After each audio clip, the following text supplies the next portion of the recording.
ERP Odoo itu jadinya plannya mundur. Saya mulai startnya minggu depan.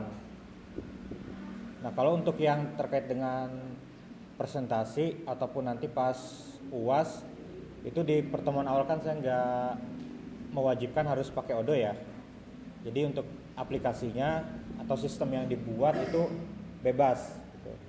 Jadi untuk yang dengan Odoo sendiri atau pengembangan ERP, ya ini memang materi tambahan. Karena siapa tahu nanti misalnya kalian udah lulus atau nanti bekerja atau sebagai konsultan atau IT ya gitu, khususnya nggak kaget dengan terutama yang namanya ERP atau penggunaan Odoo dan ya salah satu teman-temannya gitu. Jadi sebagai materi tambahan aja dari saya itu nanti ya mungkin sampai selesai gitu. Tapi kalau untuk UTS itu tetap ya sampai, lupa saya poin 21 atau 22 gitu. Yang di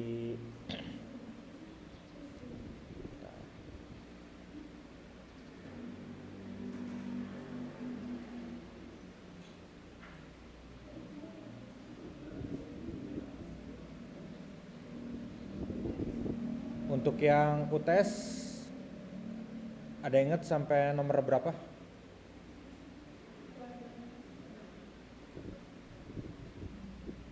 26 dan atau 25? 24 24 ya. Oke, ini jangan lupa nanti untuk UTS, jadi kan ya Waalaikumsalam. Jadi dibuat sesuai apa yang tema kelompok kalian rencanakan dan planning. Karena ini yang di luar Odoo nanti. Tapi kalau untuk yang ERP Odoo sendiri itu memang materi tambahan. Dan dia terbagi dua antara teknikal sama fungsional. Jadi emang bisa dibilang lebih cukup ya berat lah gitu. Jadi kalau di sini implementasinya sistemnya saya bebaskan sistemnya mau apa aja gitu kan. Karena di sini kan sebagai latihan bagaimana penyusunan proyek dan kemudian dokumen proyek tambahan tuh seperti apa yang ada di realnya gitu.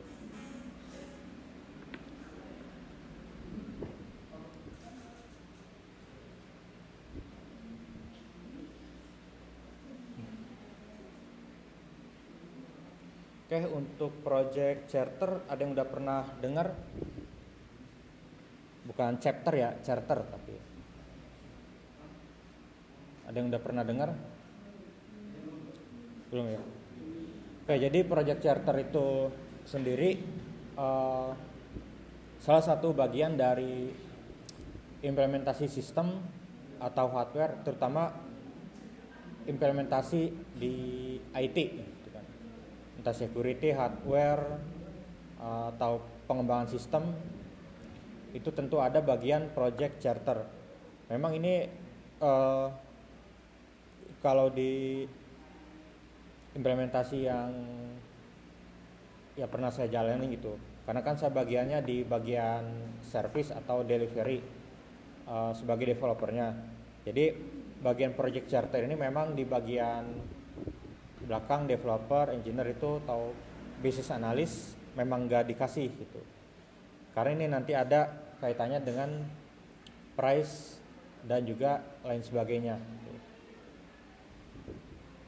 Oke, di sini ya kita bedah mungkin sedikit-sedikit ya dari atas sampai bawah.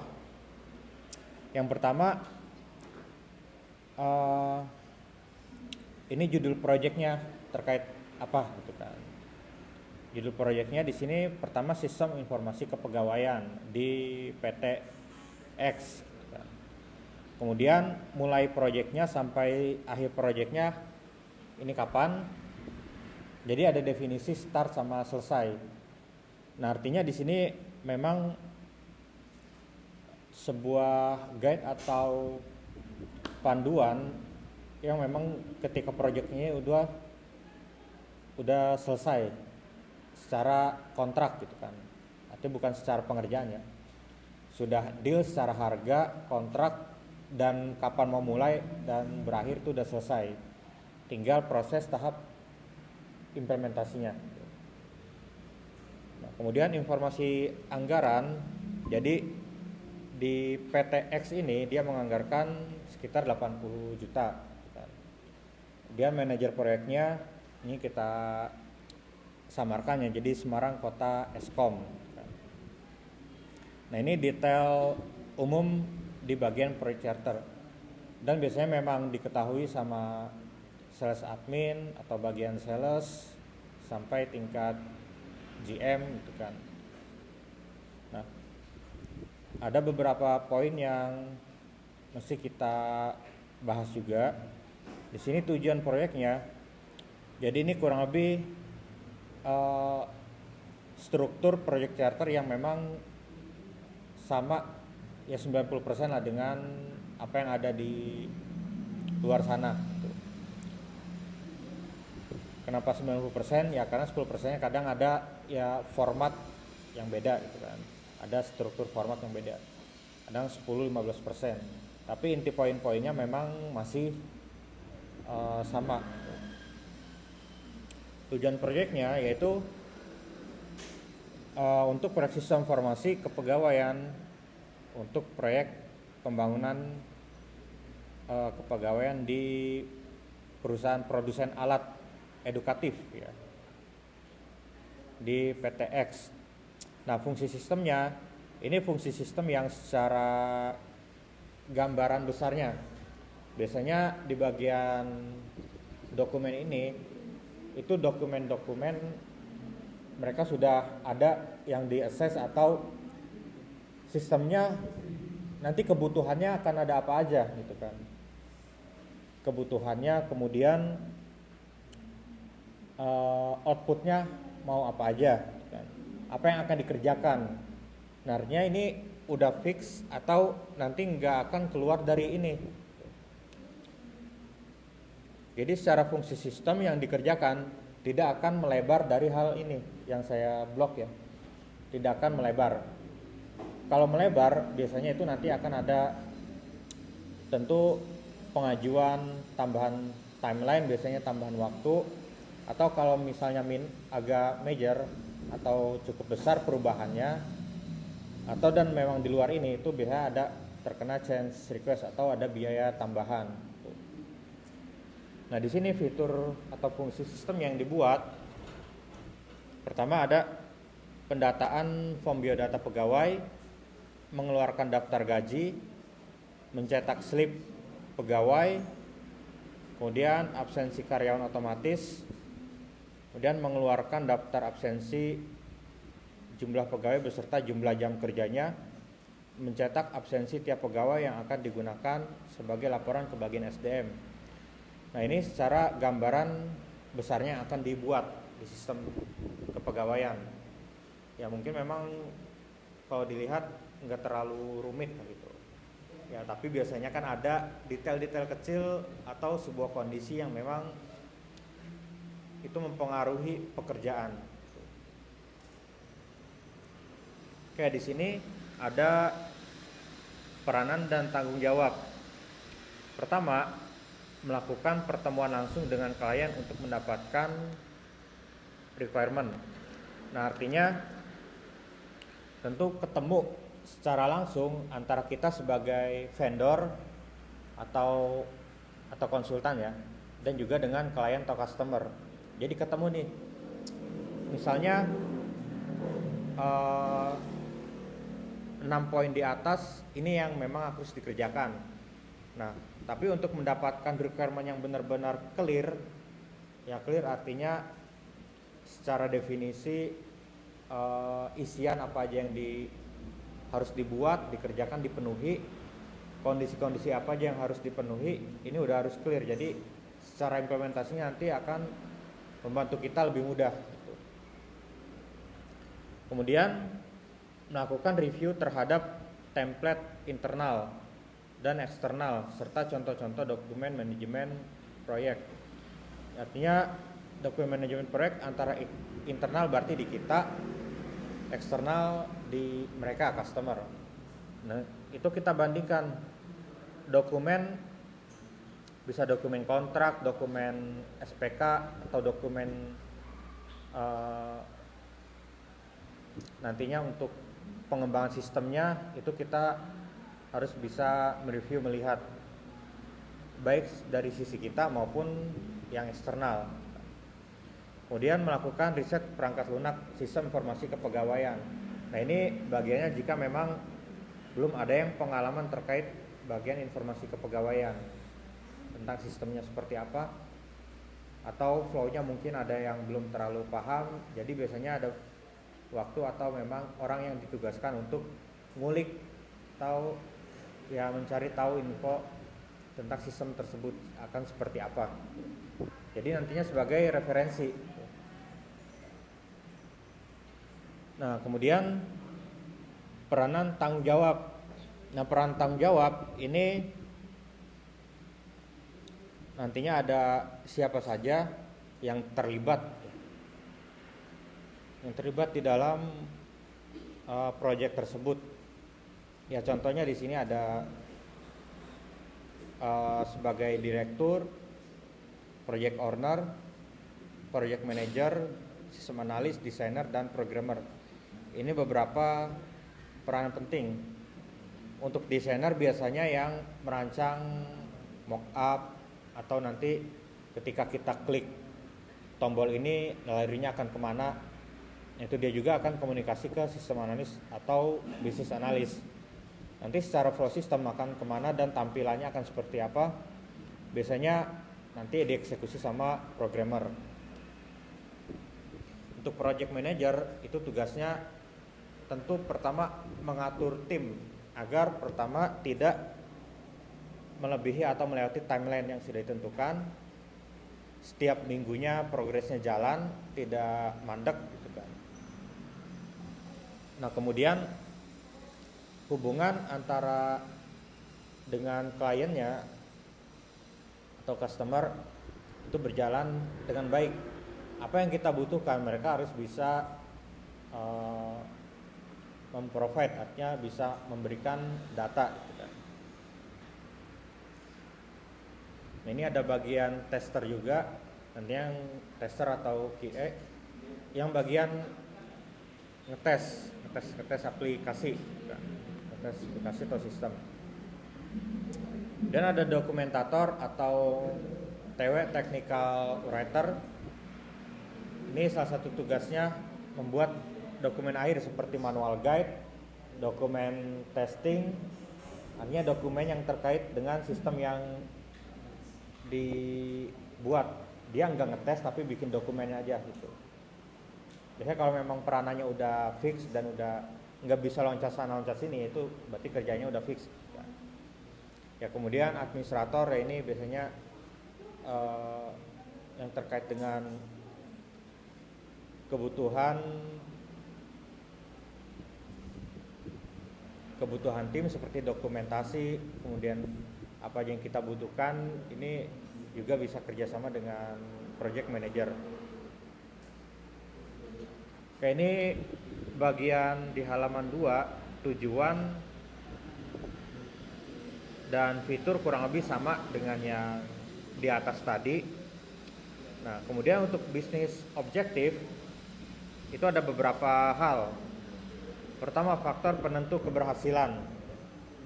Nah, di sini komitmen dan dukungan dari pihak manajemen, artinya pihak manajemen kita yang sebagai konsultan dan juga manajemen mereka eksternalnya, artinya mendukung nih proyek ini harus bisa jalan, bisa selesai. Nah, kalau dari manajemen bisa support itu kan ada dapat dukungan. Ketika ada kendala di timnya gitu kan, entah tim mereka atau kita, kendalanya kenapa nih, bisa nggak solusinya seperti ini, atau jangan sampai proyek ini nggak selesai gitu kan. Artinya kalau ada support dari manajemen itu lebih enak Jadi ngatur bawahan atau orang yang di bawahnya ini bisa lebih mudah. Ini harus selesai nih sistemnya gitu kan. Ini jangan sampai molor gitu. Apa yang kurang sampaikan aja, nanti kita provide gitu. Kemudian komitmen dari tim proyek, artinya kita sebagai konsultan dan juga mereka tim yang memang akan menggunakan sistemnya gitu. Kemudian tersedia SDM yang kompeten, artinya yang memang mengerti sistem, nantinya yang mengerti sistem secara kepegawaian seperti apa, dan juga sebagai business analyst dan juga developernya atau programmernya. Kemudian kerjasama semua pihak tentu dibutuhkan. Keberlangsungan pelaksanaan proyek, disiplin sesuai rencana proyek, artinya biasanya kalau IHB memang ada hampir jarang proyek yang tepat waktu. Kalaupun secara pengerjaannya tepat waktu, tapi biasanya administrasi yang lain ya agak mundur secara waktu. Itu ya biasanya udah dari sisi manajemen atau kadang orang usernya nih gitu kan. Kadang kita ngerjain udah tepat waktu, on time, biar nggak molor. Kadang ada yang memang menerapkan denda.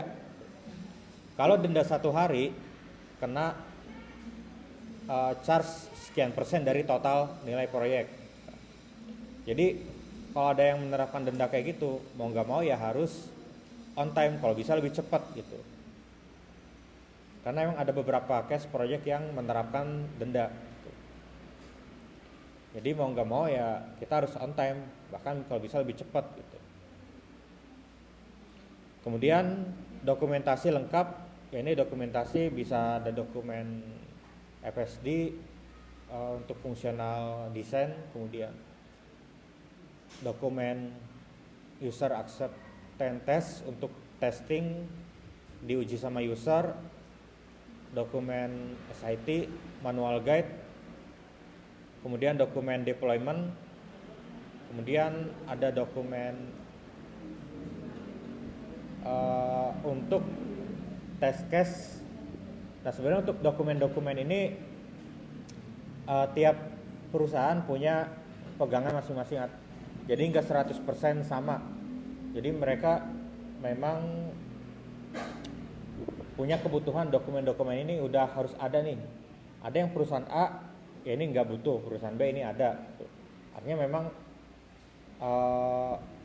bisa dibilang 50% itu banyak perbedaan.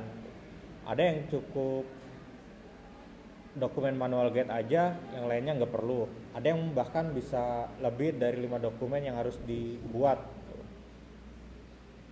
Kemudian tersedia fasilitas pendukung, ya artinya apa yang kita butuhkan disupport.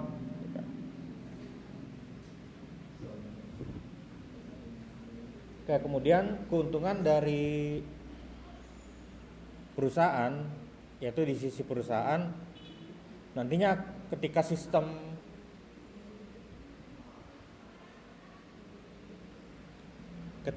informasi kepegawaian ini berhasil dibuat atau sudah selesai itu dan bisa digunakan, itu di sisi perusahaannya keuntungannya bisa melihat cash flow keuangan, terutama yang berhubungan dengan penggajian.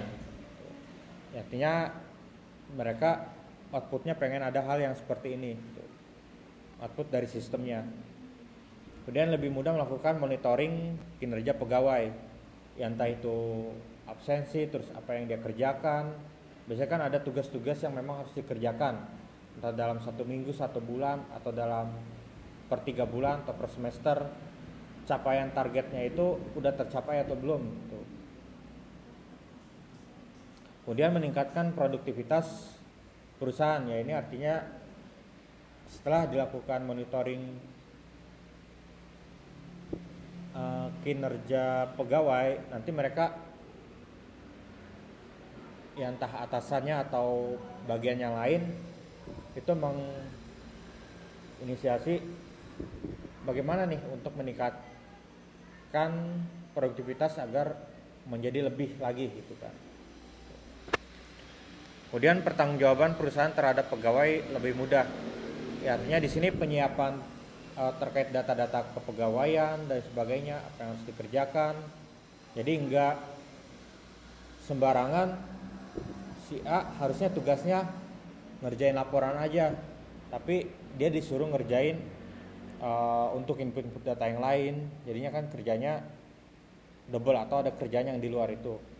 Nah itu kan nanti masuknya ke bagian apa? Harusnya sudah ada bagiannya masing-masing. Kemudian dari sisi pegawai keuntungannya, di sini bisa lebih mudah ngecek gaji, akan lebih mudah. Ya ngecek gaji kan biasanya ada payroll atau pay slip gitu kan. Nah indikatornya biasanya kan dari kehadiran, terus izin yang dibayar. Kalau izin yang dibayar, kalau kita izin kan nggak akan motong. Biasanya cuti tahunan. Nah kalau izin yang memang tidak dibayar, unpaid leave, itu akan motong. Biasanya per harinya berapa. Kadang ada yang memang fix nilai per harinya, ada yang memang berdasarkan persentase dari gaji. Bisa gaji pokok misalnya. Gaji pokok misalnya 5 juta. Kalau seminggu 5 kali berarti 20 hari kerja, 5 juta dibagi 20. Nah itu kalau nggak masuk ya berarti dipotong 1 hari gitu kan. Ada yang pakai yang kayak gitu, ada yang nilainya fix, mungkin dipotong 100, 200, 150 gitu kan. Kemudian lebih nyaman karena sistem mencetak semua slip gaji dengan semua perhitungan yang telah ditentukan. Artinya secara perhitungan di sini udah baku nih di back end-nya, nanti di sistemnya. Nah kalau sebelumnya mungkin mereka sistem penggajian perhitungannya masih pakai Excel gitu kan, yang dimana mungkin kalau ada salah input data ya bisa mempengaruhi gitu kan, entah rumusnya tiba-tiba secara regulasi berubah gitu. Nah ini artinya kalau sistemnya terjadi, tingkat manipulasi data atau kesalahan datanya bisa lebih kecil gitu. Kemudian lebih mudah melakukan absensi. Pembuatan absensi ke pihak SDM lebih mudah, artinya ini secara report ke bagian SDM tinggal narik report absensinya aja gitu kan.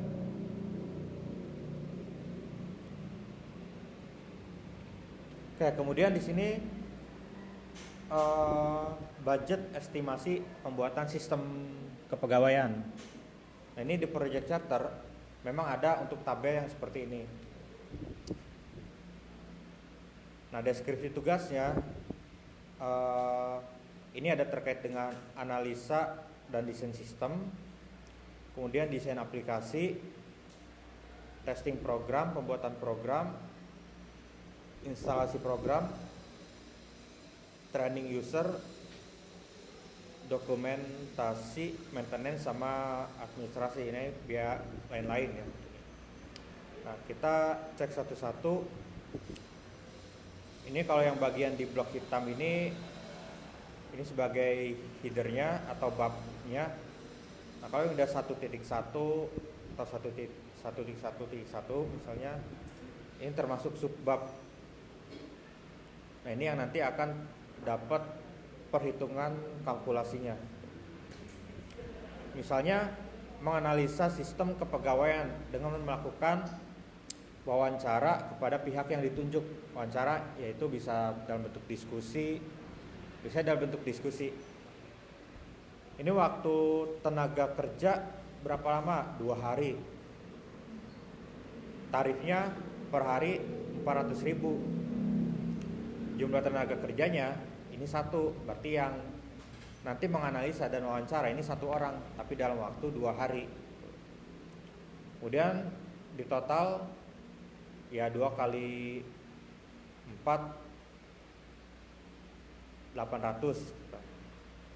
Berarti nilai akhir, ada biaya lain atau enggak gitu.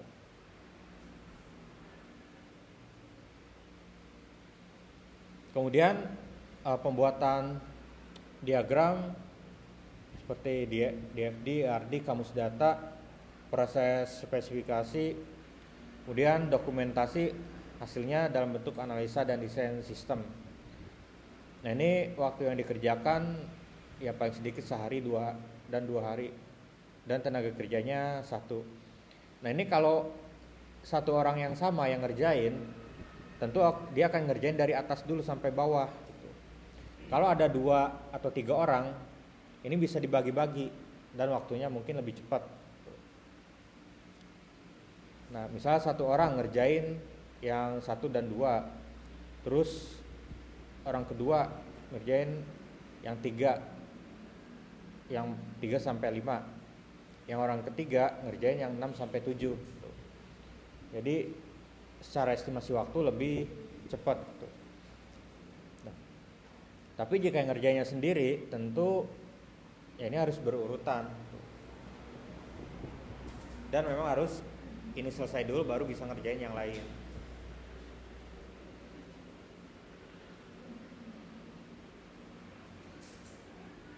Kemudian untuk yang desain aplikasi ini sama ya, waktunya kalau di total ada 7 hari ya. Kalau di total ada 7 hari.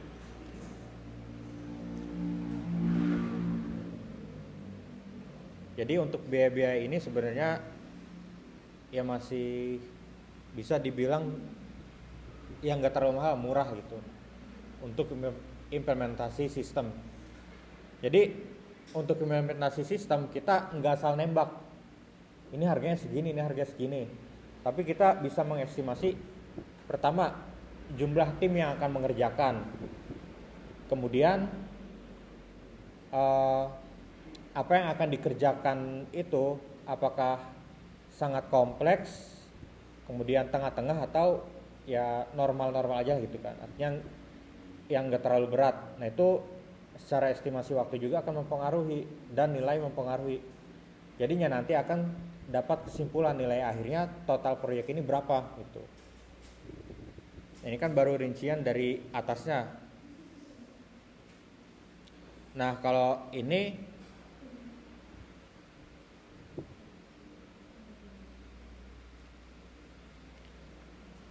misal untuk pembuatan program, ini yang ngerjain 4 orang, ada yang ngerjain back end dan dokumentasi di ini orang yang sama ya. Tadi programmernya ada 4 gitu kan. Nah ini 50 hari ngerjain back end sama front end, per harinya 150.000. Nah ini kalau sebagai developer ya sebenarnya untuk hitungan per hari 150 ini terlalu murah gitu kan, karena dia tanggung jawabnya juga sangat besar gitu, apalagi dalam waktu yang memang cukup lama gitu. Kalau normalnya per hari itu, kalau sistem yang realnya saya pernah lihat harga juga, kadang saya nanya ke manajer atau apa, misalnya untuk ngerjain proyek ini sehari developer berapa sih rate-nya atau harganya gitu kan. Nah itu ya paling kecil mungkin 1,5 gitu kan per hari. Tapi tergantung sistem dan perusahaannya juga itu. Kalau memang bisa dapat harga tinggi, tentu per harinya bisa lebih tinggi gitu kan. Yang pasti jutaan gitu. Jadi udah ketahuan harganya per hari berapa untuk satu orang. Kadang antara developer, business analis sama tester atau dokumentasi itu beda rate-nya gitu. Jadi nggak selalu sama. Nah ini 5 dokumentasi program, 5 kali 100 500 kan, dikali berapa orang, 4, 500 ya 2 juta ya. Ini 50 hari dikali 150, kemudian dikali berapa orang, 4, 30 juta.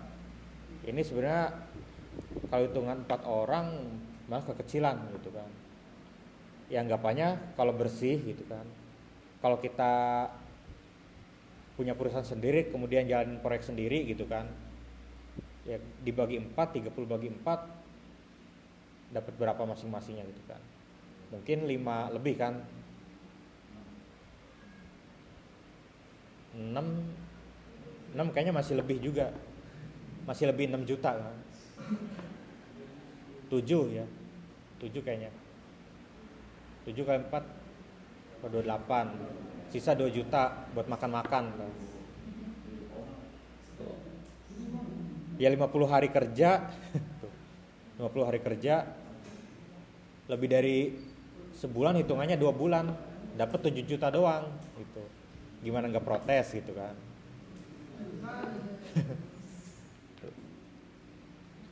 Kecuali sehari ngerjainnya sedikit-sedikit, ya itu bisa buat sambilan gitu.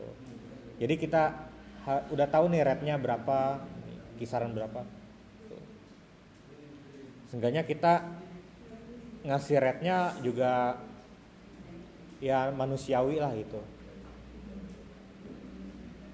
Dan ini sampai hitungan akhirnya, artinya di sini ya, yang angka 50 ini jumlah hari, ini harga per harinya yang 150, 4 ini jumlah yang ngerjain. Jadi nanti 50 kali 150 dikali 4 gitu, jadinya totalnya segini gitu. Jadi A dikali B kemudian dikali C gitu. Oke, kemudian ini maintenance pemeliharaan sistem biasanya ada kadang seminggu, 2 minggu, sebulan gitu. Ada yang memang kalau nilainya ya gede kadang setahun, 6 bulan gitu. Pemeliharaan sistem artinya maintenance kita masih bantu nih, misalnya dia ada kendala karena belum terlalu biasa lah gitu menggunakan sistemnya gitu. Jadi dibantu masih. Nah kemudian jangan lupa lain-lain. Nah ini biaya lain-lain ya kalau ada mungkin. Kemudian biaya bahan dan pencetakan dokumentasi, artinya ngeprint, biasanya ada dokumen yang diprint, ada dokumen guide, kemudian artinya dokumen yang memang dibutuhkan dan diminta, itu biasanya dibentuk dalam bentuk print out yang dicetak atau di print. Kadang PDF-nya juga dikasih gitu kan, diminta. Kemudian perubahan analisa, ya misalnya ada perubahan skema atau alur sistem yang harus dianalisa ulang tuh. Jadi ada sudah dimasukkan alokasinya. Kemudian perubahan bentuk desain, ini karena perubahan bentuk desain karena mengacu ya perubahan analisa ini gitu.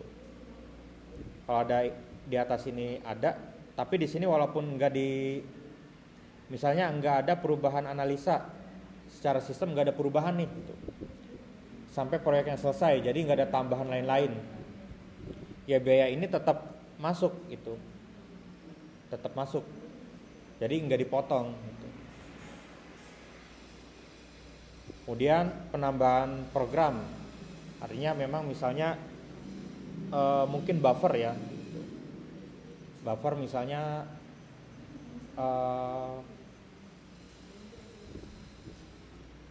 ya jika ada mungkin pas maintenance itu ada sedikit perubahan dari program, itu yang dikerjain ya di sini bisa 1 orang atau 2 orang gitu kan. Nah ini biaya cadangan operasional, biaya cadangan tak terduga, fingerprint atau infrastruktur lainnya. Ini biaya cadangan operasional, kadang ada biaya entertain ini biasanya makan gitu kan, entah makan tim gitu kan. Biasanya kalau ini berkunjung ke customer kadang sampai sore, nah itu kadang ya makan siangnya mau nggak mau ya harus ditanggung gitu. Kadang yang nanggung juga customer gitu. Jadi yang di sini pengeluarannya tetap nggak ada gitu.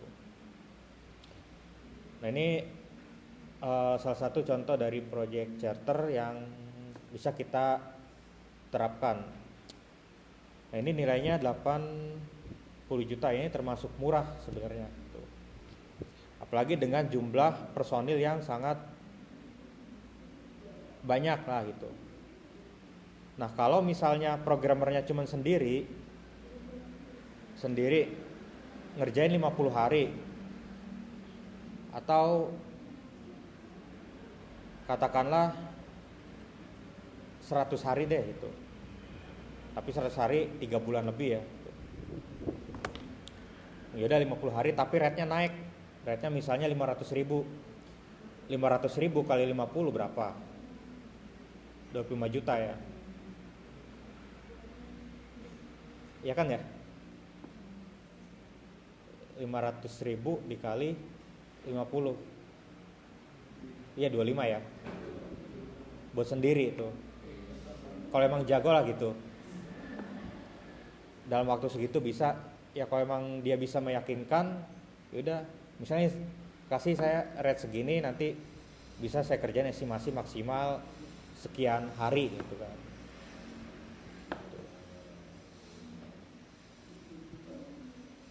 Ya kalau misalnya kita join apa ya sebagai freelance, kadang ada yang minta bisa nggak bikinin ini gitu kan, ngerjain aplikasi ini, web ini, bisa nggak, budgetnya berapa tuh. Atau selama berapa hari nih gitu kan. Ya udah kita pasang rate aja per hari gitu, maksimal dia sampai berapa datanya, misal seminggu, ya udah rate-nya per hari misalnya 500 kali 7 kan udah 3,5 kan, lumayan tuh ya kalau yang gak terlalu susah gitu kan. Misalnya bikin company profile, ya udah hitungan sehari 2 hari juga beres kan ya gitu. Ya kalau intens ngerjainnya ya sehari 2 hari juga beres gitu. Kan sekarang banyak template bertebaran gratis, tinggal kita modifikasi. Atau kalau yang waktunya terlalu pendek, di bawah seminggu, pasang aja rate misalnya 5 juta gitu langsung. Karena kalau dulu sih saya sering ya masih di bawah 5 sih, kadang 2, 3 pasang rate segitu buat satu proyek, tapi yang proyek kecil lah gitu, bantu-bantu ya udah gitu. Tapi kalau memang proyeknya lingkupnya besar dan dia ada kontraknya di sana, ada invoice-nya dan sebagainya, ya nilainya mungkin di atas 100, ya kita bisa ngajuin rate kita berapa gitu. Bisa. Kita pede nih 1 juta sehari gitu. Ya udah. Kita pede bisa. Tinggal dikasih aja.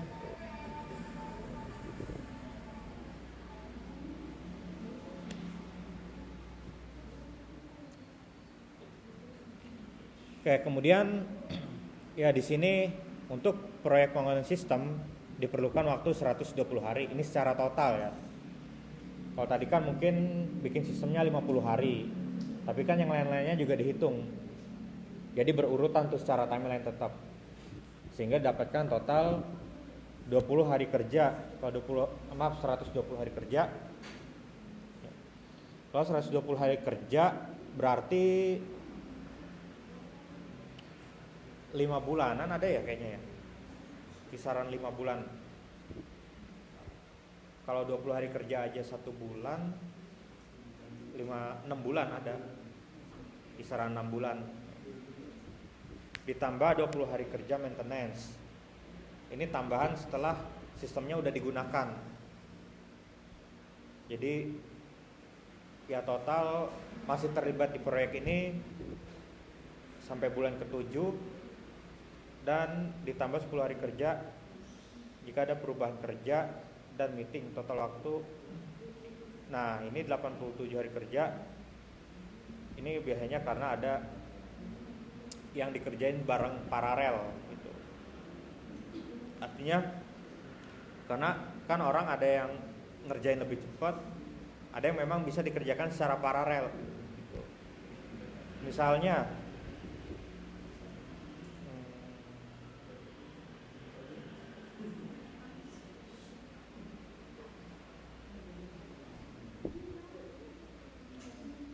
nah ini setting software sama instalasi. Ini sebenarnya bisa beres 1 hari gitu kan. Ini bisa beres 1 hari. Apalagi yang ngerjain kan 4 orang. ini terlalu banyak gitu yang ngerjain. Satu orang biasanya cukup atau maksimal 2 lah gitu buat nemenin ngopi, buat nemenin di sampingnya sambil ngobrol ngerjain. Kalau proyek, kalau yang middle ya atau tengah-tengah, atau yang paling entry-nya bisnis analis atau yang menganalisa sistem satu, developer atau programmer satu, project manager satu. Project manager ini nanti yang biasanya diskusi dengan atasannya mereka juga gitu, si project manager. Artinya misalnya ada kendala-kendala dia yang follow up, kemudian kalau ada kitanya ada stopper nih minta follow up, mereka suruh cepet nyiapin ini gitu. Artinya komunikasinya mereka dia dengan orang sana gitu, dengan yang sejajar lah gitu secara jabatan. Nah kalau business analis biasanya komunikasinya dengan user yang memang nantinya akan menggunakan sistem tersebut gitu. Kalau developer biasanya tektokannya dengan IT sana kalau ada keperluan, biasanya dengan IT-nya. Nah ini itu tim yang kecil, terdiri dari 3 orang biasanya kalau sebagai konsultan, project manager, developer, sama business analis. Terkadang ada yang ya kalau freelance lah gitu, kalau freelance biasanya jadi satu orang gitu, atau kadang dia yang analisa terus yang bikin program sendiri, tapi ada project manager yang ngatur waktunya segala macam biar dia nggak mau ngurusin yang lain, pokoknya ngurusin sistem aja. Dia nggak peduli dia dengan klien mau kayak gimana, biar temennya aja yang ngatur. Jadi ya mungkin berdua gitu, paling kecil bertiga tim. Kemudian ya tengah-tengah project manager 1, developer 2, business analis kadang 2 gitu. 2 kadang 3 business analis. Itu tengah-tengah biasanya. Kadang ada developer cadangan.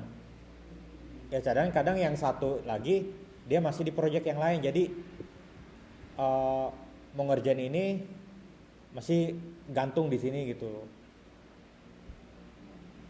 Nah kalau saya kadang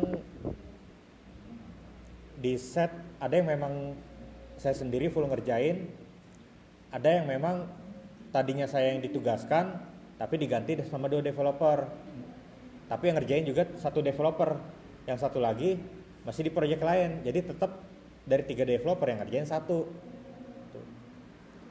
Tapi ganti-gantian, dia ngerjain bagian ini, nah terus saya ngerjain bagian yang lain tapi dari bisnis analis yang lain gitu. Karena bisnis analis ada lebih dari 1 gitu. Jadi ya idealnya tergantung lingkup proyeknya sebesar apa. Kalau lebih besar lagi bisa dipakai secara nasional, itu timnya lebih gede lagi. Mungkin bisnis analis bisa 5, 6, 7, developer bisa 10, project manager tetap 1, tapi ada bagian lain kayak tester tambahan, kemudian yang bikin dokumentasi tambahan, itu timnya mungkin bisa sampai 20 orang gitu. Jadi ya memang bisa dibilang lebih banyak gitu. Ya jadi skalanya kecil, sedang, besar udah. Kadang ada yang memang join development, artinya secara pengerjaan sistem digabung sama developer atau tim IT mereka, atau ngambil outsource gitu. Jadi kurang lebih ya kayak gitu. Kita lihat scope projectnya seperti apa gitu. Sama nilainya juga gitu. Kalau nilainya kecil tapi orangnya banyak, ngapain gitu, buang-buang resource atau tenaga gitu. Jadi banyak indikatornya, proyeknya sebesar apa, kemudian sama biayanya, nominal proyeknya seperti apa gitu. Kalau memang proyeknya sampai MM-an, itu mau ngeluarin orang banyak juga nggak masalah gitu. Apalagi dipakai secara nasional gitu. Biasanya emang udah ada alokasi buffer untuk sekian orang gitu. Tambahan misalnya. Kadang tiba-tiba tengah jalan nambah orang nih 2, 3. Ya udah ngambil duit buat bayarnya dari situ, ada buffernya gitu.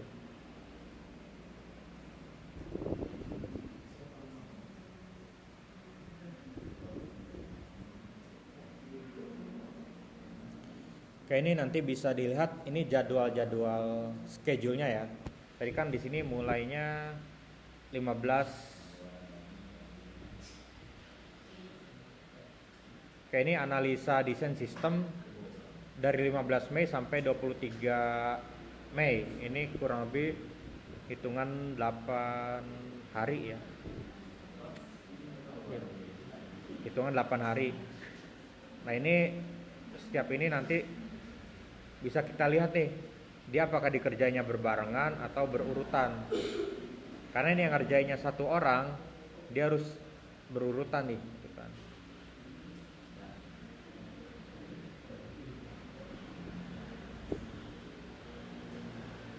Nah, kalau pembuatan program ya, karena di sini 4 orang, ya kalau sendiri mungkin biayanya kurang lebih bisa sama gitu kan, cuman waktunya aja lebih panjang gitu. Misal sendiri jadi 200 hari atau 100 hari dah paling lama, tapi biaya per harinya dinaikin gitu karena mungkin orangnya lebih mumpuni gitu secara kualifikasi, dia bisa menyelesaikan target bisa lebih cepat gitu. Ini timeline-nya bisa dipelajari. Kalau yang ada boldnya ini, yang ada satu kolom kosong, dia biasanya header akumulasi. Nah, ini kan dari 24 Juli sampai 28 Juli. Nah, ini baru isinya 24 sampai 25, kemudian 26 sampai 27, 27 sampai 28. Artinya yang 3 tanggal kegiatan ini nanti direkap jadinya segini.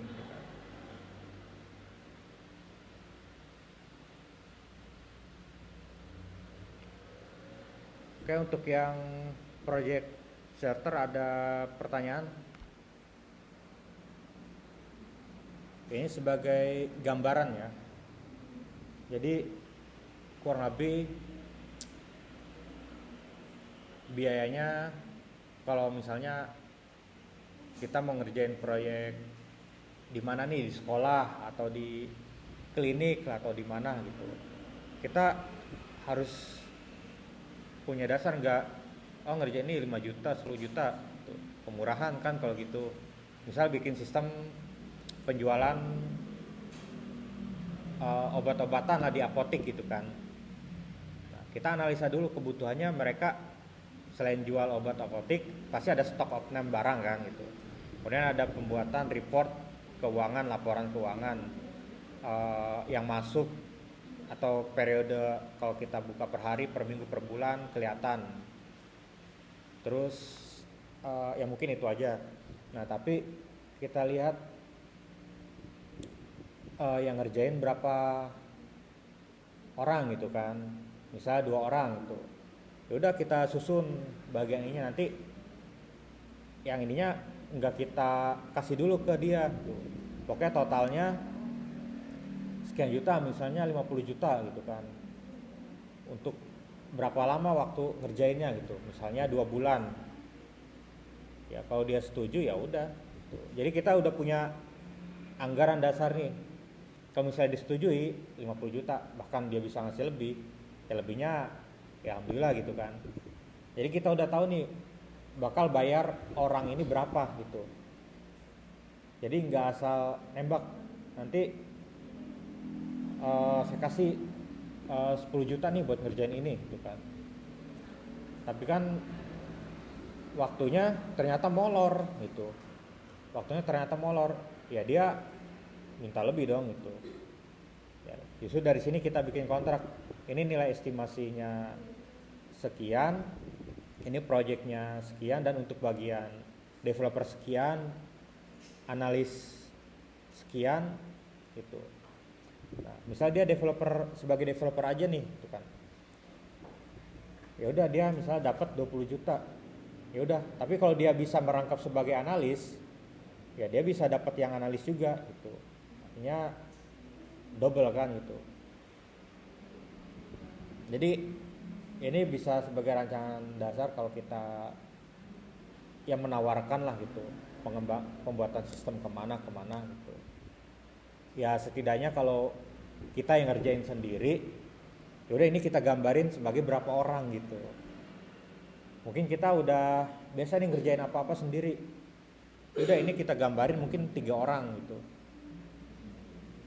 developer 2, analis 1 udah. Atau timnya ini ya ini nama-nama samaran lah gitu,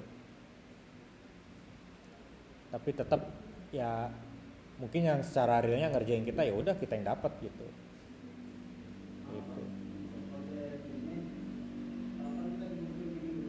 Iya.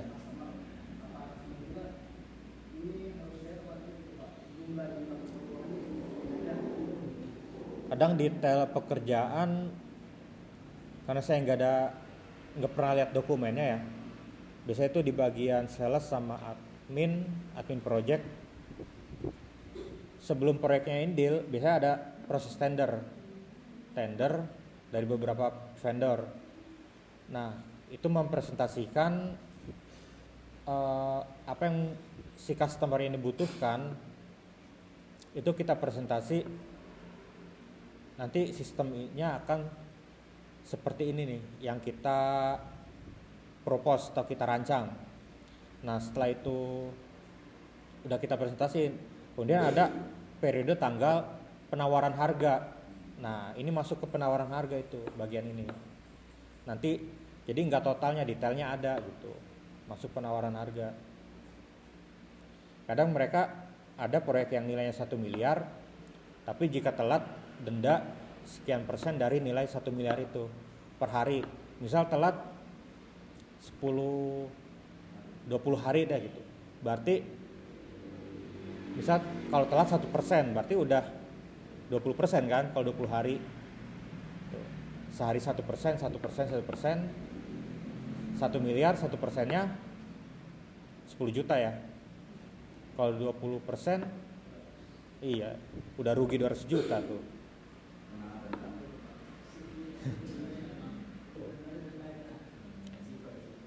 Itu ya resiko, jadi jangan sampai lalai gitu.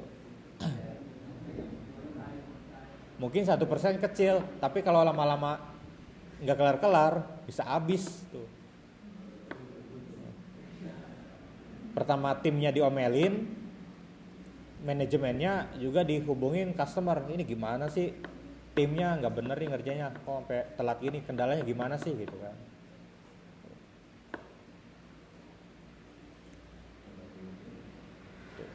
Jadi dokumen proyek charter ini yang saya tahu masuk ke bagian penawaran harga gitu. Iya, negosiasi penawaran harga gitu. Jadi bukan yang finalnya. Jadi kan ini tadi termasuk estimasi ya. Ya masih estimasi. Kadang nilai proyeknya 1 miliar. Tapi kita enggak masang 1 miliar juga kadang. Kadang bisa di bawahnya 900, 800. Kadang ada yang memang turun, yang lain ada saingan malah 700, 600. Ya itu mereka nggak tahu tuh strateginya kayak gimana. 600, 700. Jadi jauh banget kan. Jadi kadang customer milih yang memang ya nilainya lebih kecil, tapi kadang beresiko juga. Ini bener bisa kelar nggak nih gitu. Nah, kalau coba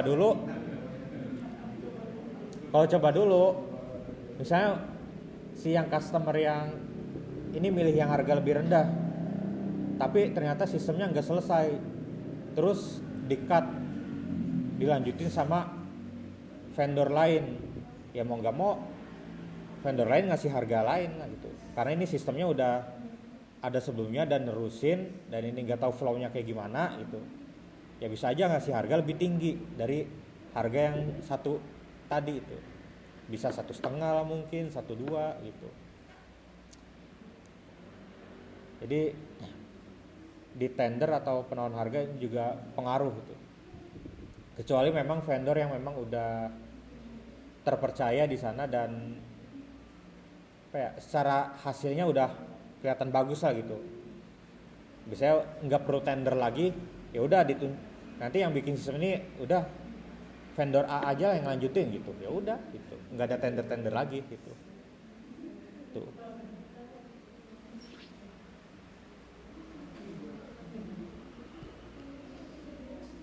Oke, jadi kurang lebih ya seperti itu ya. Ada pertanyaan lain? Tadi udah jelas belum?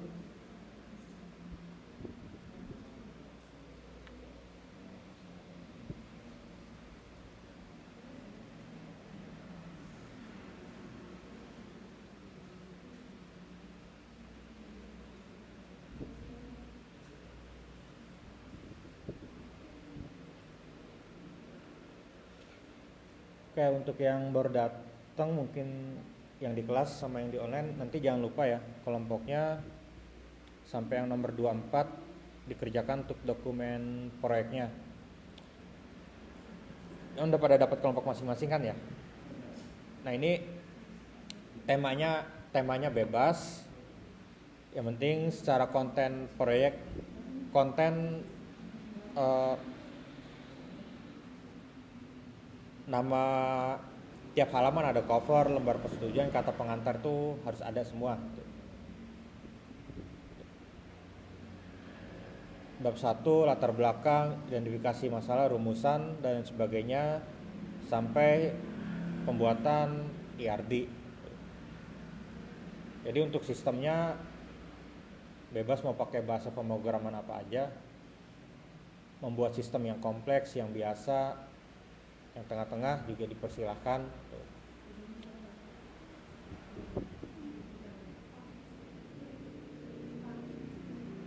Ya.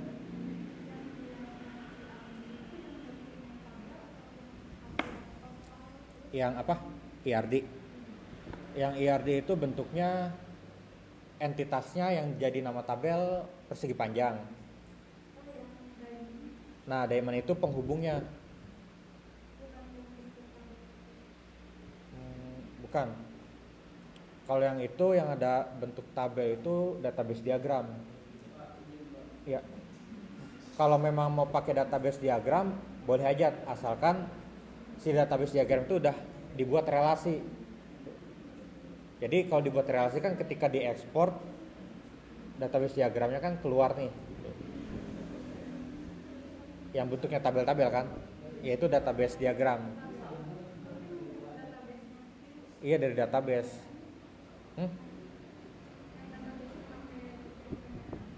PPM admin bisa. Kalau PPM admin kan ada bagian diagramnya kan ya, menunya. Iya, tapi harus udah direlasiin dulu. Jadi nanti kelihatan tuh garis-garisnya. Kalau mau pakai itu bisa, nggak apa-apa. Atau mau yang belum bentuk tabel tapi IRD-nya juga nggak masalah gitu.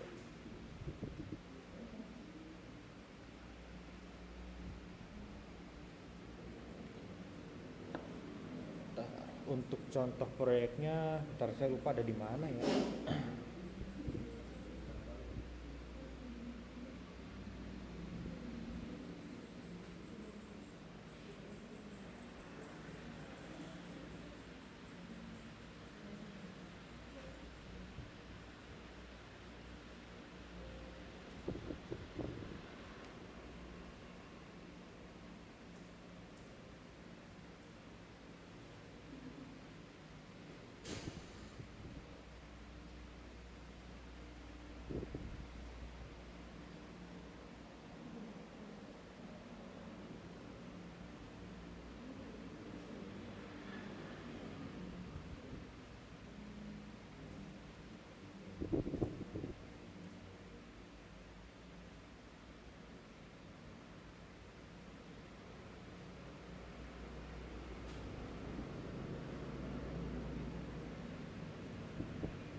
baru baru nyampe. Iya.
Oke, untuk contoh laporannya nanti bisa dilihat yang format yang ini ya. Ya. Yang apa? Yang di 2, 3 apa 4?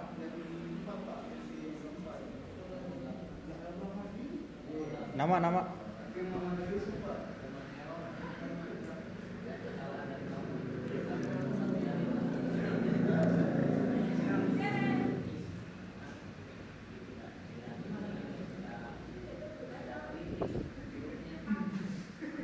Udah.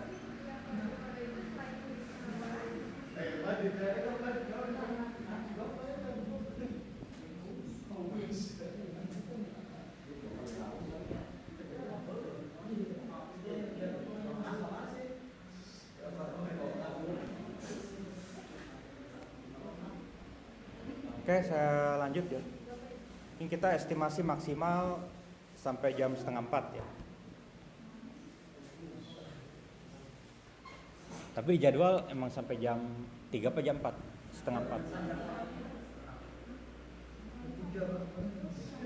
Jam berapa sih saya lupa. Kalau di jadwal 3:30. 15:30.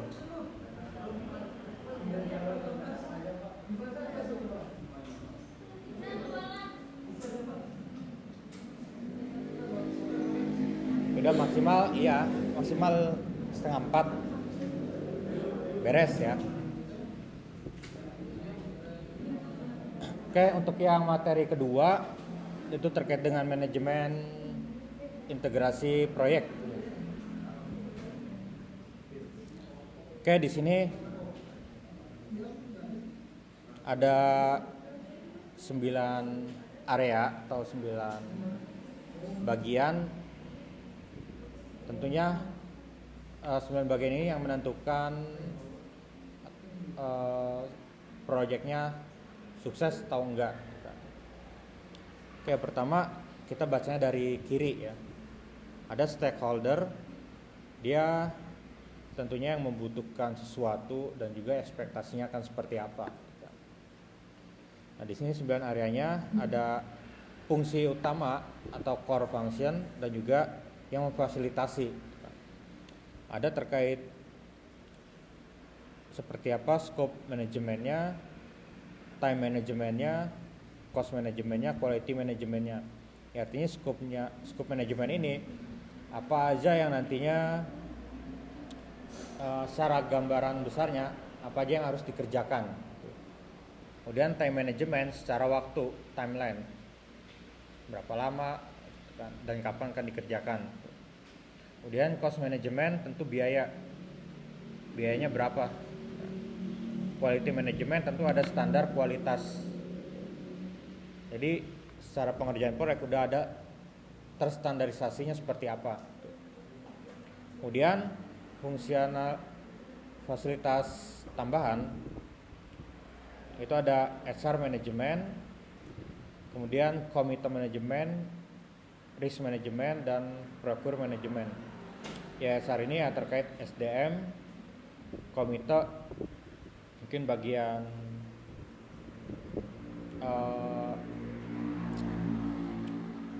bisa setara GM ya mungkin atau director. Risk management bagaimana untuk mengetahui proyek ini bisa ada mitigasi resikonya seperti apa. Kemudian procurement manajemennya juga nantinya seperti apa dan tools teknik yang digunakan. Ini beberapa indikator yang memang mempengaruhi sukses atau enggaknya sebuah proyek. Karena sebuah proyek ini enggak sukses kalau enggak semuanya bisa terlibat dan berjalan dengan baik. Mungkin dari kita sebagai pengembang sistem udah semaksimal mungkin dikejar secara timeline dan lain sebagainya, apa yang dikerjakan dibutuhkan kita kerjakan. Tapi dari mereka customer, klien nyantai nih, jadi dihubunginya susah, diajak meetingnya susah, itu kan sangat mempengaruhi, itu kan termasuk risk management kan. Jadi waktunya akan mundur secara timeline, cost juga akan nambah gitu kan. Yes.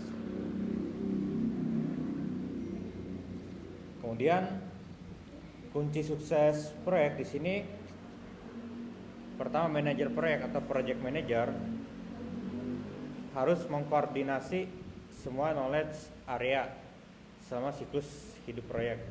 Artinya dia yang akan mengkoordinasi antara tim internalnya dengan komunikasi dengan customer juga gitu. Artinya dia yang berhubungan langsung tektokan gitu, dengan customer secara langsung untuk ngajak diskusi, ngajak ngapain gitu kan.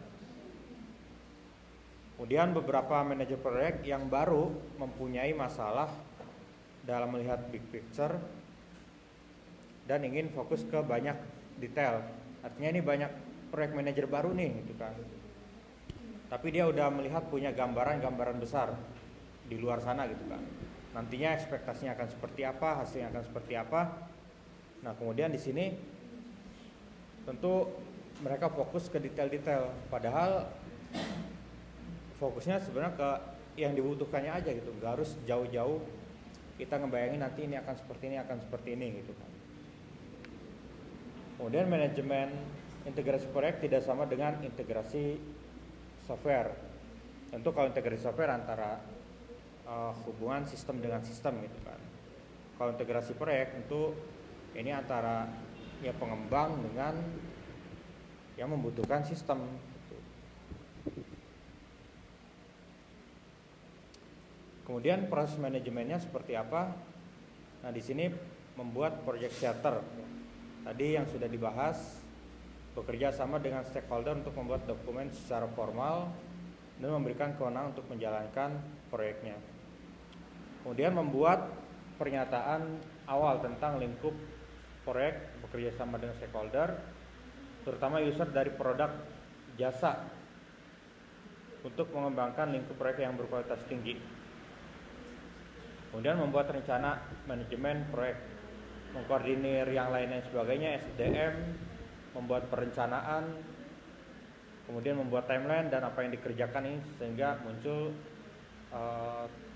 timeline berapa lama dan apa yang dikerjakan ini dalam waktu perbagian ini berapa hari gitu kan. Kemudian mengarahkan dan memanajemen eksekusi proyek. Di sini menjalankan rencana manajemen proyek dengan aktivitas yang tercakup di dalamnya.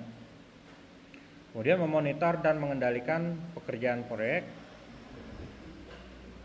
Artinya kita bisa memantau, kan. Secara proses manajemen tentu bisa memantau pekerjaan proyek ini sampai mana, kemudian memantau kinerja setiap tim seperti apa, dan tetap masih on track pada tujuan proyek tersebut. Kemudian melaksanakan kendali perubahan terintegrasi, artinya ia mengkoordinir perubahan untuk mempengaruhi hasil dari proyeknya.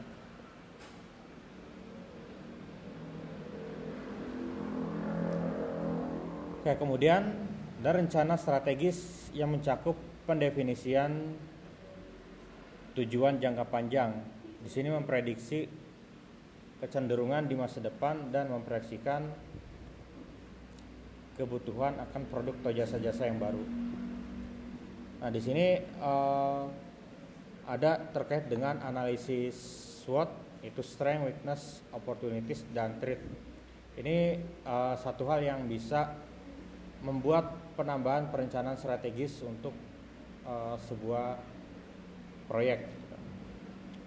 Saya udah pernah bahas terkait dengan analisis SWOT belum? Analisis SWOT udah pernah saya bahas belum? Belum ya? Ya mungkin lah nanti saya bahas atau ya di waktu-waktu inilah bahas yang dulu ya. Gimana?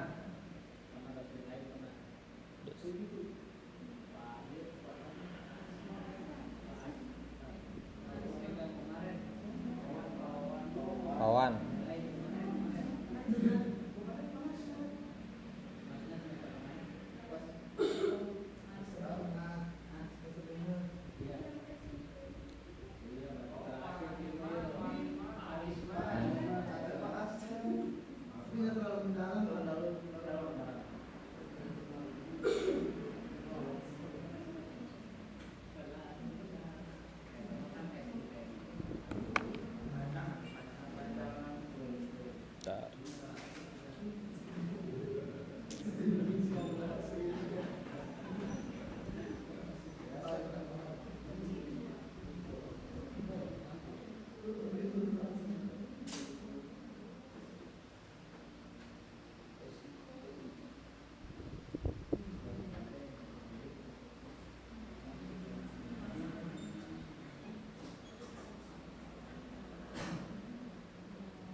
Saya udah belum pernah nyampein yang ini kan ya.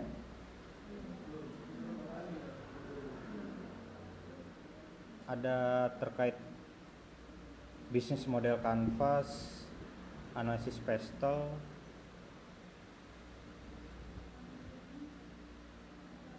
analisis SWOT, strategi SWOT, implementasi strategi,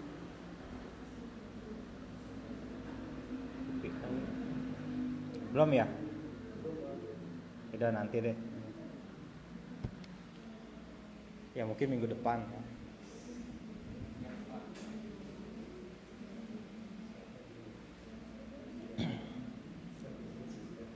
Oke, kemudian jadi bagian dari rencana strategis ya dari SWOT tentunya secara organisasi di sini nantinya dapat mengidentifikasi proyek-proyek yang potensial. Dia menggunakan metode yang realistis untuk memilih proyek mana yang akan dikerjakan. Tentunya mereka udah punya metode atau tahapan seperti apa nih untuk memilih proyek yang memang secara cakupan, cost dan lain sebagainya itu memang sesuai dan bisa dijalankan. Kemudian memformalkan proyek dengan membuat sebuah proyek charter. Nah, di sini mengidentifikasi proyek yang potensial itu seperti apa? Jadi beberapa organisasi mengikuti proses perencanaan untuk memilih atau menyeleksi proyek-proyek IT. Nah, ini kurang lebih bahasanya tender ya. Itu sebagai tender. Kemudian sangat penting untuk menyelaraskan proses IT, proyek IT dengan strategi bisnis. Ya artinya strategi bisnis kita seperti apa? Biasanya kan kalau perusahaan IT atau vendor IT, konsultan IT tiap tahun kadang strategi bisnisnya beda-beda tuh. Karena saya ngalamin sendiri, tahun kemarin strategi bisnisnya seperti ini, kemudian tahun sekarang strategi bisnisnya seperti ini, tahun depan bisa aja beda lagi gitu. Jadi ini akan mempengaruhi target customer, nantinya kita target proyeknya bisa berbeda dan berubah gitu.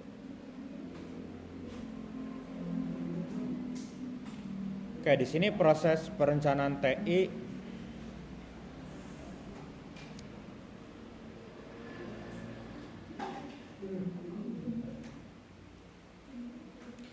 ya kita lihat dalam segitiga ya, diagram segitiga. Ini kita baca dari atas, itu dari rencana strategis TI atau IT, yaitu menuju misi dan visi organisasi. Kemudian identifikasi area bisnis pokok, artinya secara umum strategi bisnis kita nih sebagai pengembang sistem itu menuju kemana arahnya. Target output dari sistem atau apa yang kita jual ini nantinya apa gitu. Karena memang tiap-tiap perusahaan punya target bisnis tiap tahun tuh pasti berbeda. Bahkan ya kementerian mungkin BUMN kalau yang memang sifatnya usaha ada yang dijual gitu kan. Itu pasti strateginya beda-beda gitu, tiap tahun. Mungkin ada yang 2 tahun sama gitu, tapi pasti banyakkan strategi tiap tahun berbeda. Ya, karena memang harus ada inovasi. Kemudian analisis area bisnis, yaitu dokumentasi proses bisnis pokok yang dapat diperoleh dari IT. Artinya dia analisis area bisnis ini mencakup mana saja.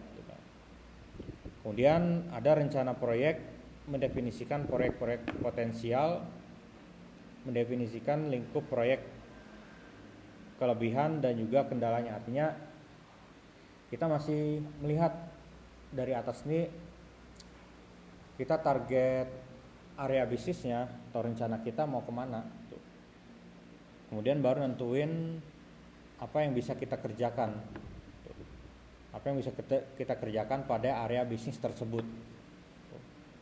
Kemudian setelah dapat ya kesimpulannya, yaitu lingkup proyeknya, scope proyeknya, kemudian apa keuntungannya, kelebihannya, kekurangannya apa ketika menjalankan proyek tersebut pada area bisnis yang udah kita tentukan.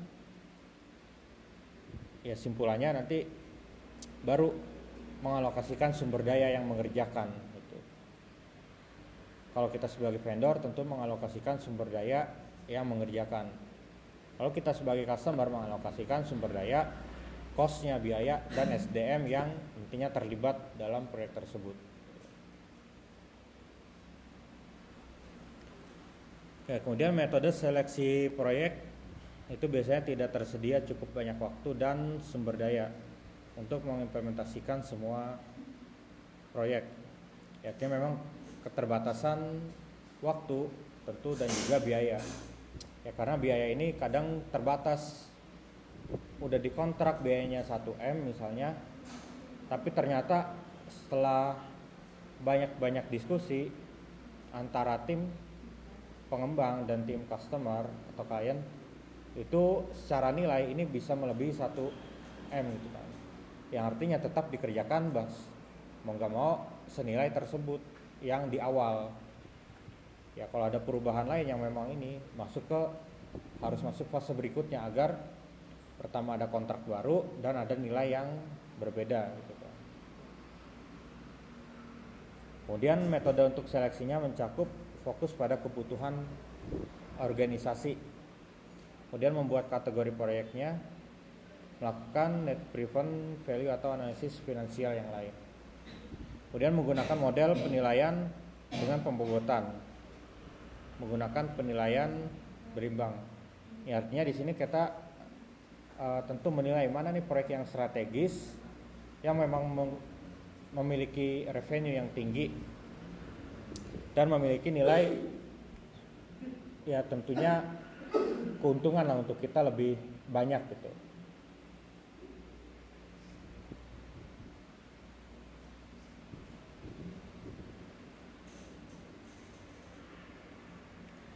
Oke, kemudian kategorisasi proyek IT itu bagaimana proyek ini memberikan respon pada problem atau masalah, peluang dan pengarahan. Jadi ketika ada masalah, bagaimana proyek ini responnya seperti apa? Jika ada problem, mereka responnya seperti apa? Gitu. Apakah secara operasional tetap berjalan atau enggak? Gitu. Ataukah akan jadi stopper sehingga ketika ada problem ya ini mau nggak mau harus diperbaiki dulu gitu kan. Kemudian peluang dan juga pengarahan. Kategori lain yang berdasar pada waktu yang dibutuhkan untuk bisa menyelesaikan proyek atau tanggal penyelesaian proyek. Ini terkait dengan tentunya timeline. Kemudian kategorisasi juga bisa berdasar prioritas proyek secara keseluruhan. Kemudian analisis finansial proyek.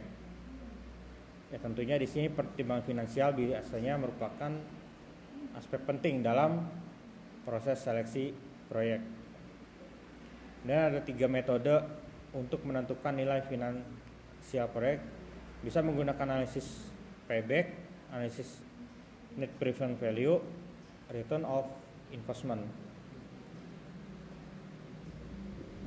Oke, di sini untuk analisis net present value itu metode untuk menghitung laba atau rugi secara moneter dari sebuah proyek dengan tanpa memperhitungkan cash inflow dan outflow di masa mendatang.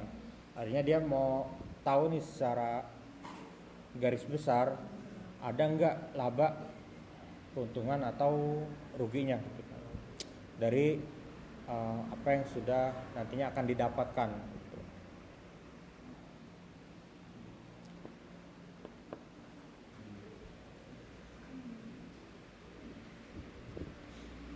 Oke, dari sini ya mungkin contohnya misalnya proyek 1 itu kan.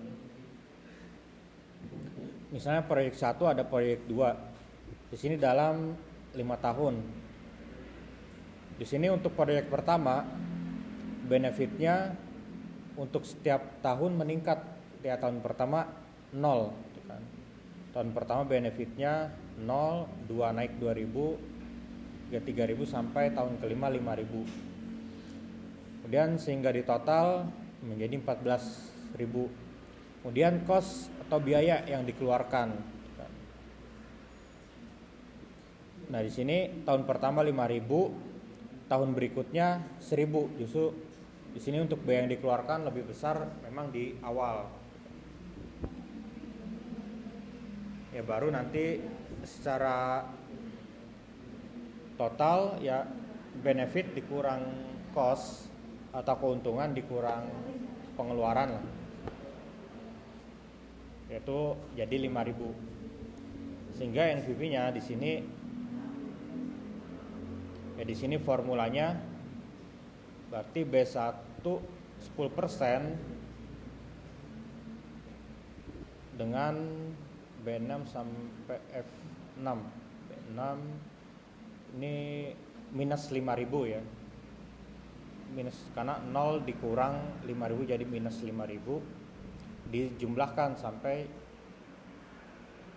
4.000 minus 5.000 berarti 1 2 3 4 5 6 7 8 9 10. Ya, kalau di total juga di sini hasilnya minus 5 ditambah 10 ya, jadinya 5.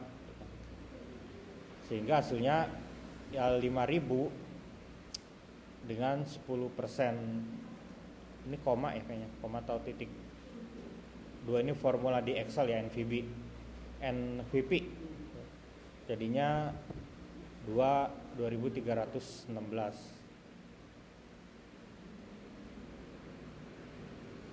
Ya, ini juga formula yang lain. Formulanya kurang lebih sama. Cuma untuk nilai-nilai tiap tahunnya itu berbeda. Kemudian untuk ROI itu dihitung dengan mengurangi biaya proyek dari keuntungan, kemudian dibagi dengan biaya proyek. Jadi keuntungan atau labanya dikurang biaya proyek. Ya, misalnya keuntungannya 500, ya biaya proyek yang dikeluarkan 300. Nah, artinya kan udah ada 200 dibagi biaya proyek 300. Nah, itu berarti kan ada minus 100 gitu kan.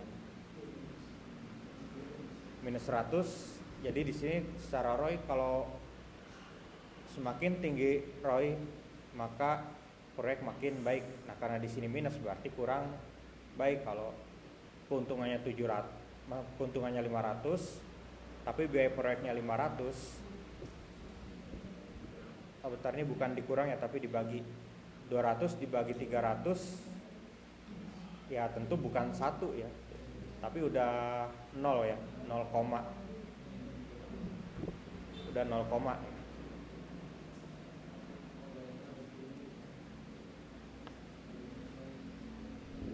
kemudian analisis payback itu periode payback di sini waktu yang dibutuhkan untuk mengembalikan modal investasi dalam sebuah proyek. Jadi ada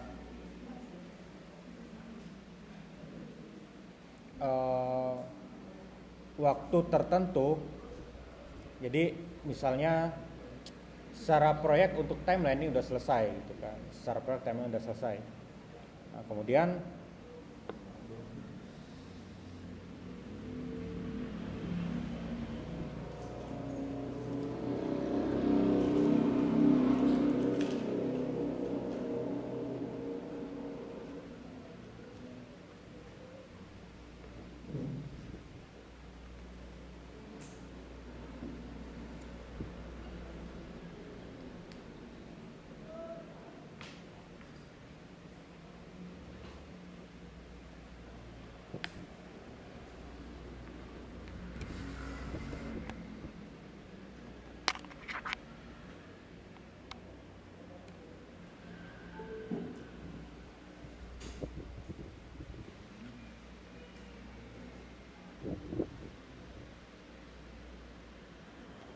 Oke, jadi secara proyek dia udah selesai tapi ada waktu tertentu ya secara periode untuk pengembalian modal investasi dalam sebuah proyek. Misalnya dalam periode kurun waktu tertentu tentunya untuk mendapatkan ya laba ya atau keuntungan. Kemudian payback juga terjadi jika kumulatif keuntungan atau laba dan biaya adalah lebih besar daripada nol. Banyak organisasi menginginkan supaya proyek IT mempunyai periode payback yang cukup pendek. Jadi tentu kenapa pengen yang periode paybacknya pendek ya, mereka udah melihat kalau terlalu panjang mungkin secara keuntungan atau laba terlihat kurang besar gitu kan, atau bisa dibilang kecil. Kalau periodenya pendek, ini keuntungannya udah bisa terlihat. Oke, ini grafik ada payback ya. Ini kumulatif cost-nya dan ini kumulatif benefit. Untuk cost-nya ini dari tahun pertama, kedua, dan ketiga. Untuk biayanya memang setiap tahun mengalami peningkatan. Nah, cuma nggak terlalu tinggi gitu kan peningkatannya, tapi tetap ada peningkatan biaya yang dikeluarkan. Nah, kalau payback benefitnya dari tahun pertama 0, ini berarti dari mulai sampai tahun pertama, 2, ketiga, ini dia baru menyamai di tahun pertama secara grafik. Mulai ada keuntungan tahun kedua, tentunya di tahun ketiga.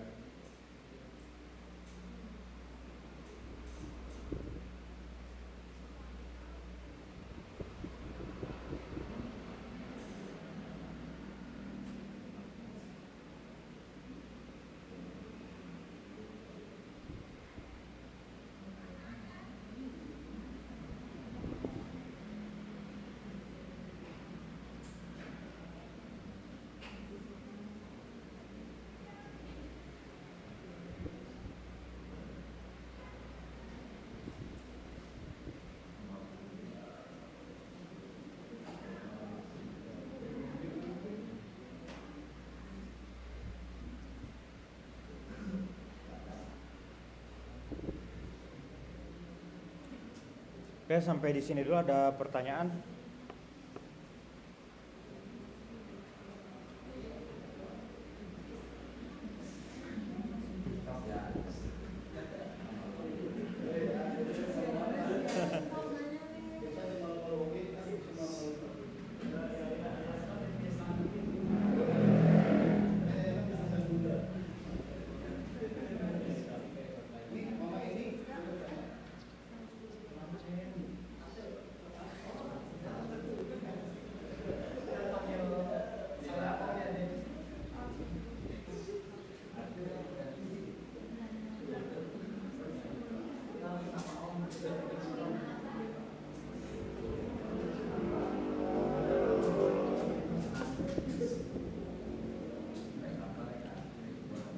Oke, sekarang minggu ke-5 ya.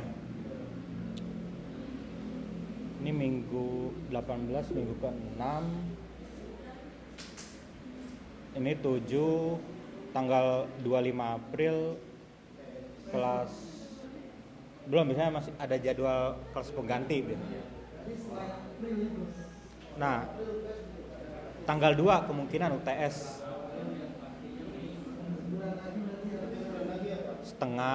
setengah bulan. Kalau sekarang tanggal 11/5, 18/6, 25, biasanya 19 sampai 25 ini kuliah pengganti 1 minggu.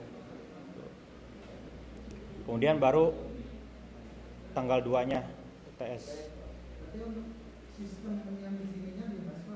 Sistemnya bebas, mau pakai apa aja. Bebas, nggak harus yang Odo kan belum saya iniin ya. Nggak harus itu, kalau itu mah nanti lah, kan kita masih ada semester 7 kan. kita persiapkan dari sekarang dulu. Kalau Sekarang base projectnya pakai bahasa apa aja? pakai bahasa apa aja bebas. Kalau nanti semester 7 masih ada base project, terus saya lagi ya tinggal ngelanjutin aja. Uas ini hanya laporannya saja apa? Hanya presentasi laporan proyeknya sampai yang bab 4 kan, sampai bab 4 kan. Nah, itu dikumpulkan. Jadi tetap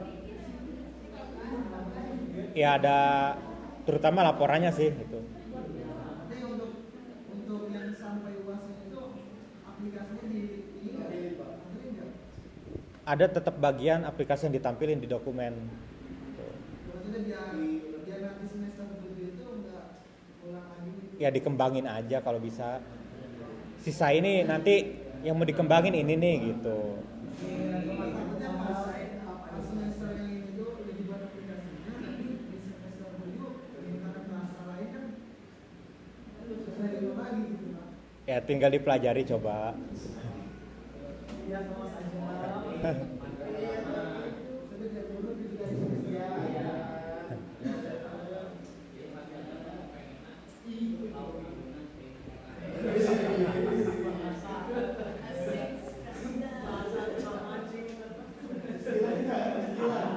Istilah pemancing.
Oke, di sini ada template atau tools untuk kita menentukan vendor mana yang cocok. Jadi misalnya ada contoh di sini ada 3 vendor A, B dan C. Kita nanti menganalisis di sini salah satu toolsnya vendor mana yang pas dan cocok untuk kriteria yang mengerjakan tentunya sistem atau pekerjaan yang akan kita berikan. Kayak di sini ya, di sini ada aturannya tentunya secara teknologi. Ini yang kolom yang saya blok ini nanti question atau pertanyaan yang secara simulasi akan dijawab sama vendor ya. Terkait teknologi ada 27, modul 3, service 3, barcode 6, data warehouse 4, HR ada 16 pertanyaan, lain-lain ada 3, total 62 pertanyaan. Nah ini data-data vendornya itu kan.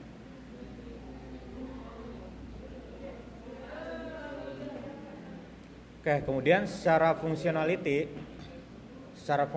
ini kurang lebih terkait dengan pertanyaan-pertanyaannya. Mulai dari teknologi tadi ada berapa pertanyaan kan. Mulai dari fungsi utama yaitu teknologi itu sendiri. Ini kebutuhan fungsionalnya gitu kan. Artinya secara sistem di teknologi itu mungkin nantinya akan jadi sebuah satu kesatuan sistem. Kemudian fungsi tambahan implementasi, kemudian project teams priority level. Ini biasanya levelnya 1, 2 sampai 3 ya, untuk level. Nah, ini project team maksimum wage average. Oke, maksimum ya mungkin dari atau sampai dengan 10. Kemudian tanggapan vendor A, B dan C ini tiap masing kolomnya berbeda-beda. Di sini untuk fungsi utama secara teknologi si vendor A 2 gitu kan, web based. Kemudian untuk jawaban vendor lain atau secara fungsi di sini atau fungsi tambahan belum ada. Kemudian vendor wage average ya di sini dia ada untuk nilainya 6. Nah di sini untuk tiap masing-masing vendor tentu punya apa yang mereka isi berbeda-beda gitu kan. Jadi ini yang ngolah data ini, kita ini sebagai yang akan memberikan pekerjaan ke mereka dan yang akan membayar mereka gitu. Jadi kita sebagai yang si customer, sekarang posisi kita sebagai customer. Jadi kita buka tender. Misal saya buka tender ingin membuat sebuah sistem HRIS dan payroll misalnya. Kemudian diumumkanlah ada tender dan ada 3 vendor yang mendaftar gitu kan. Kemudian dilakukanlah seleksi. Di sini ada beberapa hal yang ditanyakan, pertanyaan. Tentu ini yang isi kita, mereka menjawab ini atau mereka ketika menjelaskan kita bisa menilai gitu. Sehingga nantinya ini kan punya jawaban masing-masing ya. Ini vendor A, vendor B yang oranye lah gitu. Ini vendor C yang hijau. Kemudian di sheet berikutnya di compare.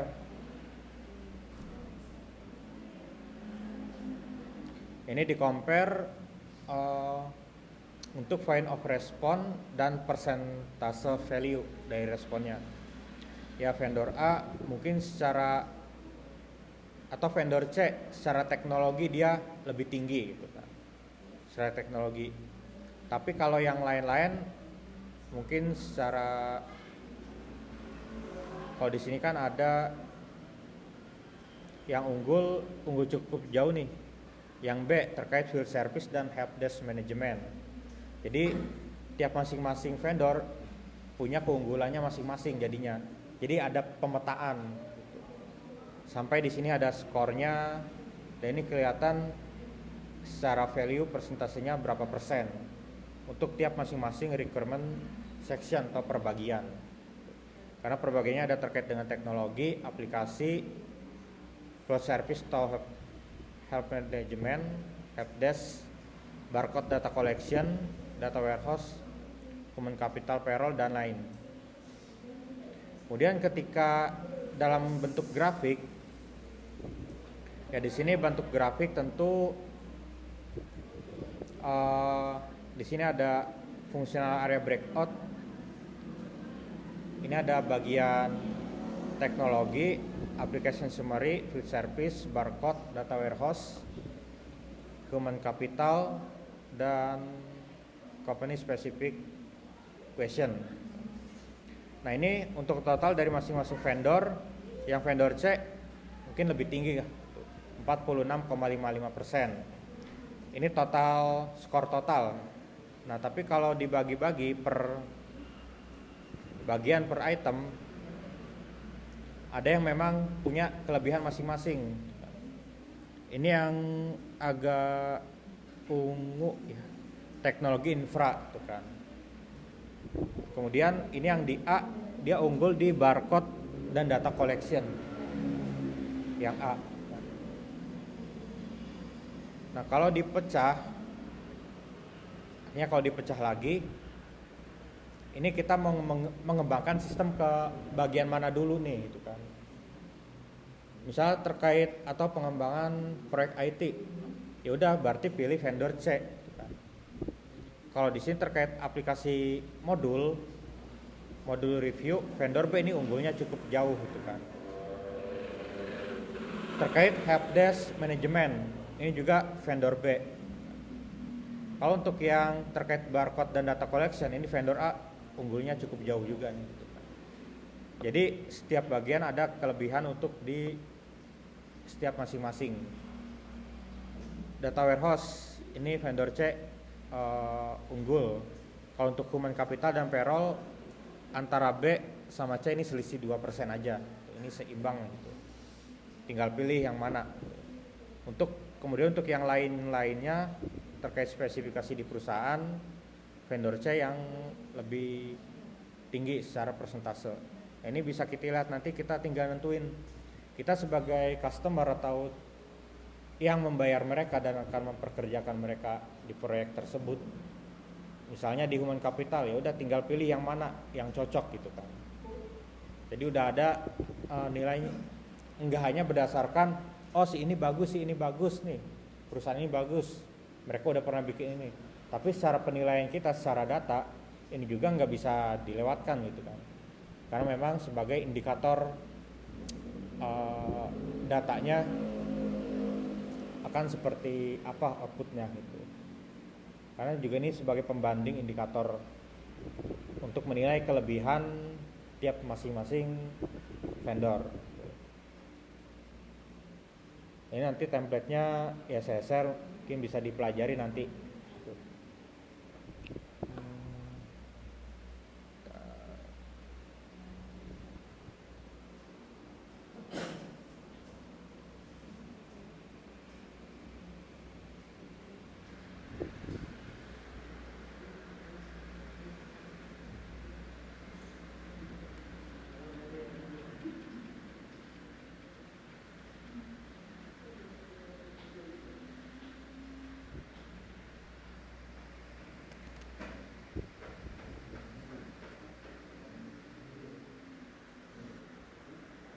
Ya. Ini ya, ambil aja.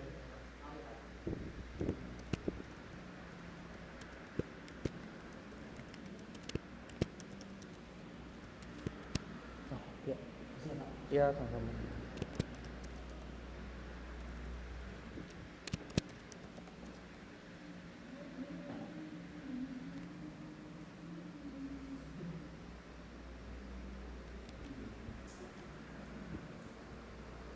Oke, ada pertanyaan?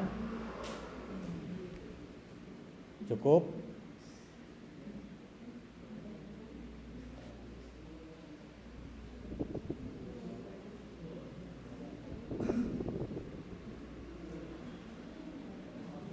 Ayo nanya apa aja boleh deh. Ayo kita sampai jam 3 aja ya. Iya.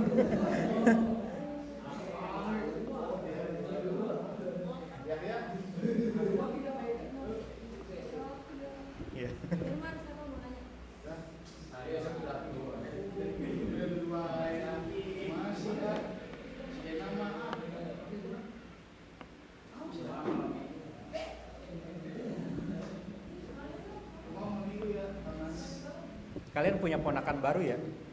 Punya ponakan baru ya? Iya, Pak. Siapa, Pak? Ini? Ini yang di sini? Iya. Kan mami, kalau ini menyusul katanya ini. Dari nyusul ini. Ini nyusul kan buat teman.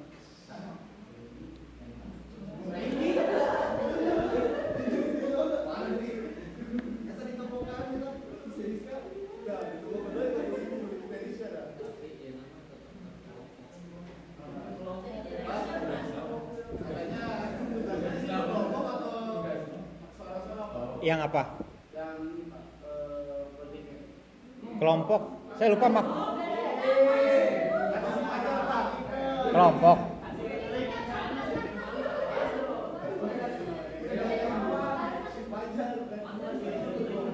Saya lupa maksimal berapa kemarin? 5 ya? Iya.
Oke, bila tidak ada pertanyaan, jangan lupa untuk sampai UTS-nya dikerjakan. Nanti kita presentasi per kelompok ya. Nggak sendiri-sendiri kok per kelompok.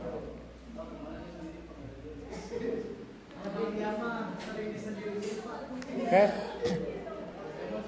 Apabila ada kekurangan dari yang saya sampaikan, saya mohon maaf. Terima kasih semuanya sudah hadir. Baik, saya tutup. Wassalamualaikum warahmatullahi wabarakatuh.